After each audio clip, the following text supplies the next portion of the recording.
Hi, I'm Nate FLAGG. I'm Cassie FLAGG. We're alumni of the class of 2004, and our two sons, Reagan and Calvin, are students in the lower school. We knew each other all through high school. We had a few classes together, but we really got to know each other in Mrs. Boardman's algebra class. Well, you can tell that story because it was you that it happened to. She made me sit right in front of her desk so that I wouldn't socialize with my friends in the back of the class. And she stuck me right next to him, so I had no one else to socialize with but him. So you can thank Mrs. Boardman. Uh-huh. We do. We do, yeah. She lives right down the road from us. She came to our wedding. Yeah. Yeah. That's cool. Yeah. Hi, my name's Nate. And my name's Kim. We're the HASTY family, and our son Landon is a freshman here at PCA. We lived in Portsmouth for about 7 years, and he had been in public school since we moved. So when we came, he was in third grade.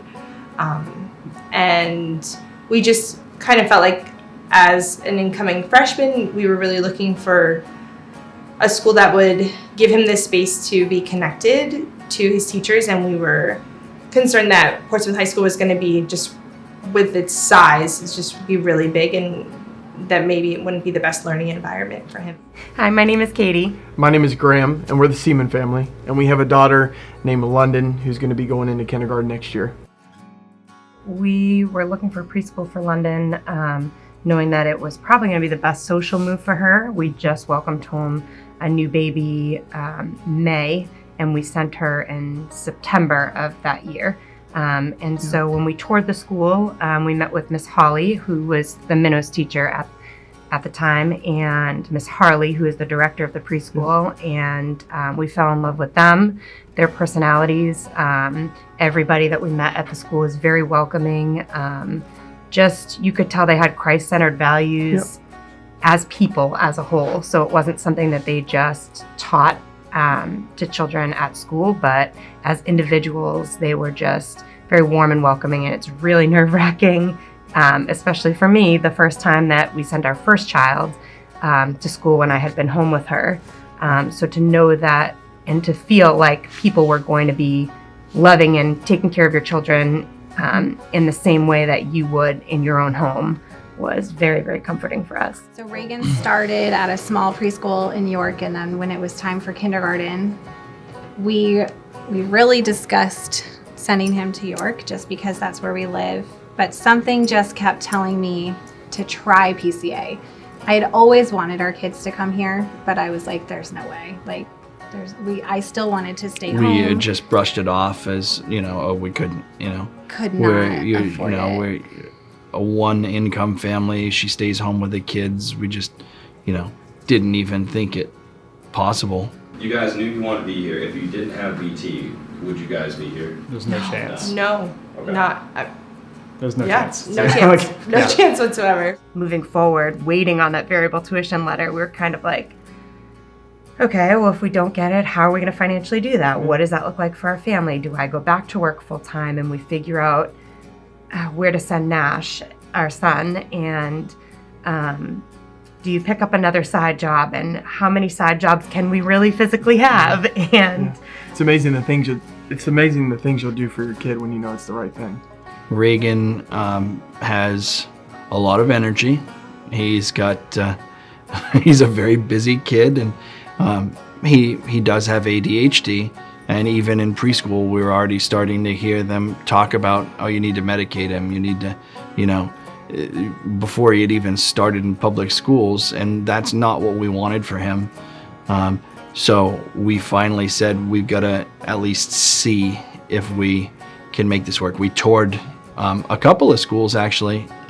We didn't need to tour PCA because we'd been here, but We did, though. we did tour it, but we said, we got to at least see how much it would cost, see if we can make it work.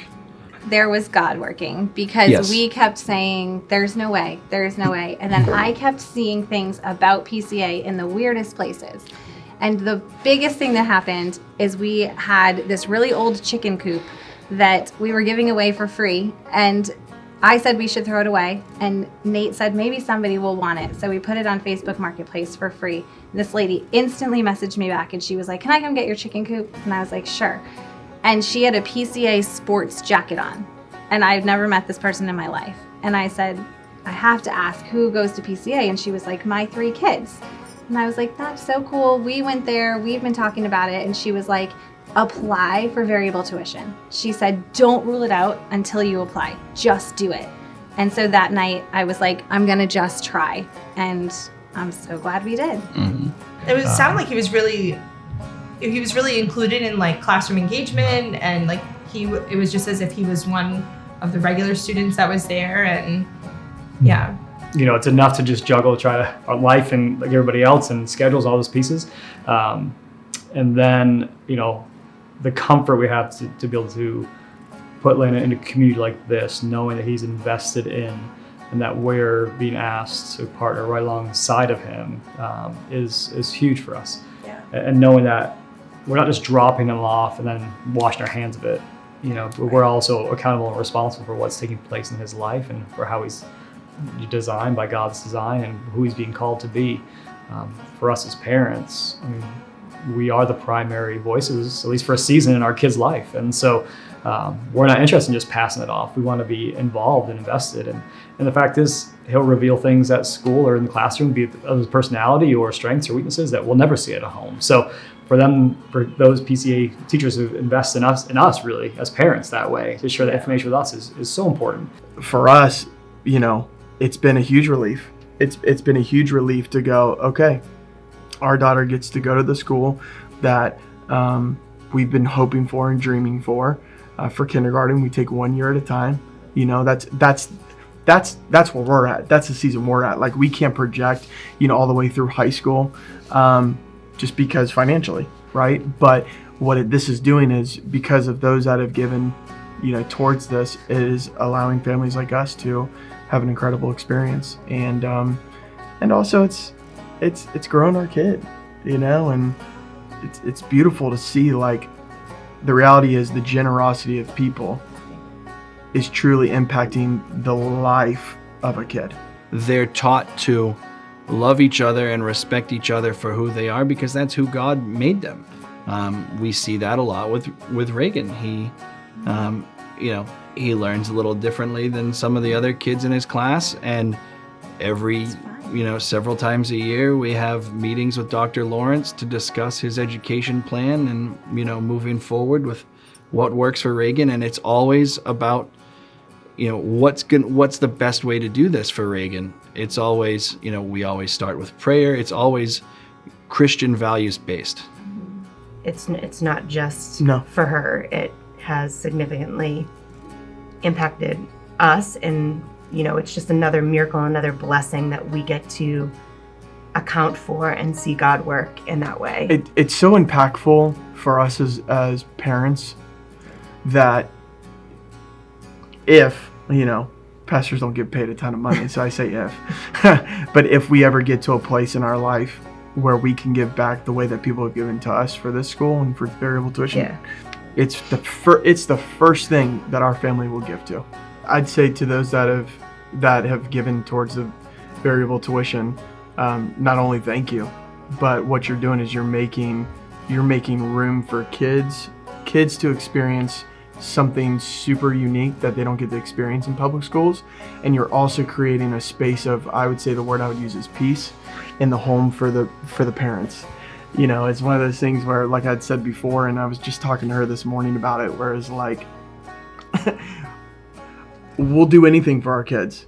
You know, they'll never experience the pressure that we have on ourselves as parents, but they will always be remembered, you know, that our goal is, hey, I want them to know that they had a good life. And we were talking about that the other day. It's like, hey, we'll take the pressure. Let them enjoy their life. They're young. And so to those that are given, like, you're creating a space for those to experience something that most people don't get to experience.